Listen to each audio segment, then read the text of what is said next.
خیرکم من تعلم القرآن وعلمہ او کما قال علیہ الصلاۃ والتسلیم۔ اللہ کے نبی صلی اللہ علیہ وسلم نے ارشاد فرمایا، تم میں سے بہترین وہ شخص ہے جو قرآن کو سیکھے اور سکھائے۔ اسی کی نسبت سے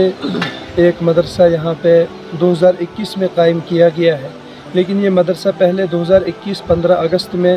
کھلا ہے، اور لیکن 5-6 مہینے یہ مکتب کی شکل میں رہا، اور امدادی شکل میں یعنی قیام و تعام کا نظم 2022 جنوری سے ہوا ہے، اور تب سے لے کر اب تک امدادی شکل میں یہ مدرسہ چل رہا ہے۔ اس وقت تعلیم جو امدادی طلبہ ہمارے پاس موجود ہے وہ 25 سے 30 کے قریب ہے، اور جو غیر امدادی ہے وہ کم سے کم، جن میں سے بچیاں ہیں، بچے 40-45 کے قریب ہیں، اور بچے بھی اس میں ہیں۔ ٹوٹل کل ملا کر جو مجموعی تعداد امدادی اور غیر امدادی 100 سے تجاوز ہے۔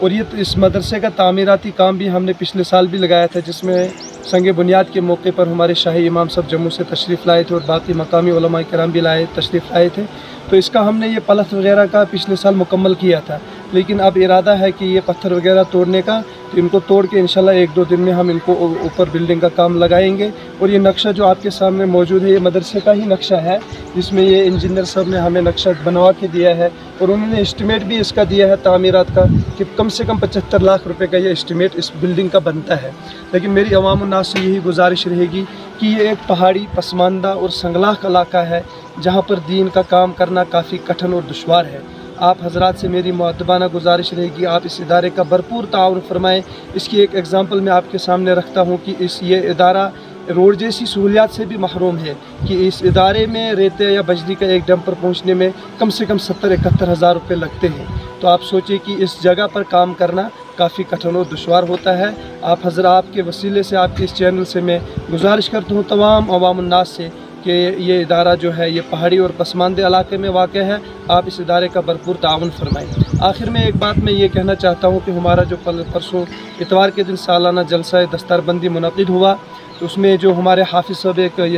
مدرسے سے انہوں نے حفظ کلام پاک کیا، ان کے والد سے بھی ہمارے سامنے موجود ہیں، تو اس میں آنے والے تمام مہمانوں کا ہم نے تحریراً بھی شکریہ ادا کیا، اور اس وقت بھی آپ کے چینل کے ذریعے سے میں تمام مہمان خصوصی جو تھے یا مقامی علماء تھے یا ہمارے گاہگرہ کے جو لوگ ان میں آئے تھے، پورے گاؤں والوں کو، اپنی ماؤں بہنوں کو میں ان کا تہ دل سے شکریہ ادا کرتا ہوں کہ آپ اس جلسے میں آئے، اس کی رونق بخشی، اور جنہوں نے اس میں کھانے کا نظام کیا تھا، کچھ احباب نے ٹینٹ کا نظام کیا تھا، ہر طریقے سے میں سب کا تہ دل سے شکریہ ادا کرتا ہوں، اور امید ہے کہ آنے والے وقت میں بھی آپ اسی طرح کا تعاون کرتے رہیں گے اور ہمارے ساتھ چلتے رہیں گے۔